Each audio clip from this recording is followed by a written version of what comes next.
जय हिंद दोस्तों, मैं हूं आशीष और आप सबको इंडिया माई जान पर स्वागत है। दोस्तों, भारत और चीन के बीच पूर्वी लद्दाख सीमा पर मई महीने से जारी गतिरोध के बीच बड़ी खबर है। सूत्रों की माने तो पूर्वी लद्दाख पर दोनों देशों के बीच तनाव जल्द ही खत्म हो सकता है। दोनों देशों की सेनाओं ने यथास्थिति बरकरार रखने के लिए 3 चरण में पीछे हटने की योजना पर सहमति दी है। इसके बाद दोनों ओर की सेनाएं अप्रैल मई वाली अपनी पुरानी स्थिति में वापस अपनी अपनी जगह पर लौट जाएगी। सूत्रों के मुताबिक मई 2021 तक यथास्थिति बहाल हो जाएगी। इसके लिए इंडिया और चाइना 3 स्टेप डिसएंगेजमेंट प्लान बनाए हैं। प्लान क्या है आपको आगे बताऊंगा। क्या सच में चीन ये स्टेप को मानेगा या फिर भारत को धोखा दे सकता है, ये भी जानेंगे। इसलिए दोस्तों आप आखिर तक की वीडियो को देखते रहिए। देखिए, ये ANI का रिपोर्ट है और इसे गवर्नमेंट के टॉप ऑफिशियल के हवाले से लिखा गया है, लेकिन अब तक इंडियन आर्मी की तरफ से ऑफिशियली कुछ भी नहीं बताया गया है। देखिए, अब कुछ दिन पहले ही चुशुल में 8th राउंड की कमांडर लेवल की बातचीत हुई थी। तब विवाद को खत्म करने के लिए ये 3 स्टेप प्लान बनाया गया था और ये प्लान को कैसे सही ढंग से किया जाएगा इसके ऊपर चर्चा करने के लिए बहुत जल्द इंडिया और चीन के अधिकारी मिल सकते हैं। देखिए, पहला स्टेप्स ये है, इंडिया और चाइना दोनों टैंक और आर्टिलरी को एक दिन में ईस्टर्न लद्दाख की फॉरवर्ड पोजीशन में वापस लेंगे। अब चीन लगभग 400 टैंक इंडिया के खिलाफ तैनात किया है। भारत भी 400 से 500 टैंक अब चुशुल और डेप्सांग जैसे एरिया में चीन के खिलाफ तैनात किया है। ये सब हथियारों को फॉरवर्ड पोजीशन से हटाया जाएगा। दूसरा स्टेप में फोकस है नॉर्थ पैंगोंग मतलब फिंगर एरिया के ऊपर। देखिए, आपकी ताजा रिपोर्ट के हिसाब से चीन फिंगर 4 में है, लेकिन चीन को फिंगर 8 के पीछे अपने बेस में होना चाहिए था। अब इंडियन आर्मी भी फिंगर 4 में चीनी सेना से कुछ 100 मीटर दूरी पर है, लेकिन रूल के हिसाब से फिंगर 4 पर इंडियन आर्मी का 100% कंट्रोल होना चाहिए। आप सब जानते हैं फिंगर 4 से 8 तक ग्रे जोन है। यहाँ दोनों देशों की सेना पेट्रोलिंग कर सकते हैं, लेकिन कोई भी यहाँ परमानेंट बेस नहीं बना सकता है। अब चीन राजी हुआ है, वो पूरी तरह से फिंगर 8 से पीछे अपनी ओरिजिनल बेस में जाएगा और भारत भी फिंगर 2 तक धानसिंग थापा पोस्ट पर आएगा।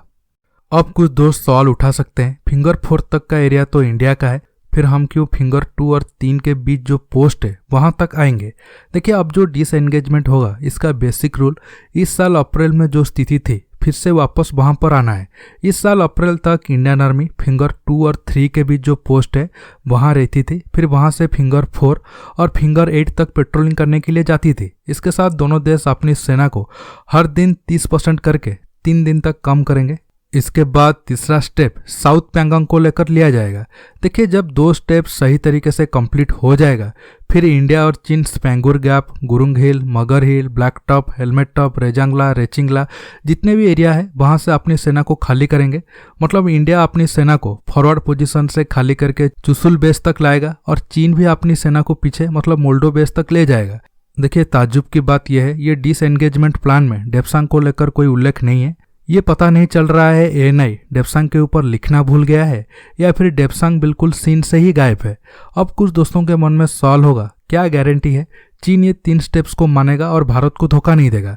देखिए, सबसे जरूरी बात यह है, ये 3 स्टेप को पूरा करने की डेडलाइन मई 2021 है, मतलब 6 महीना है। इतना टाइम इसलिए लिया गया है ताकि हड़बड़ी में कदम ना उठाया जाए और कोई भी एक दूसरे पर धोखा देने के आरोप ना लगाए या फिर धोखा देने की कोशिश ना कर पाए, खासकर चीन।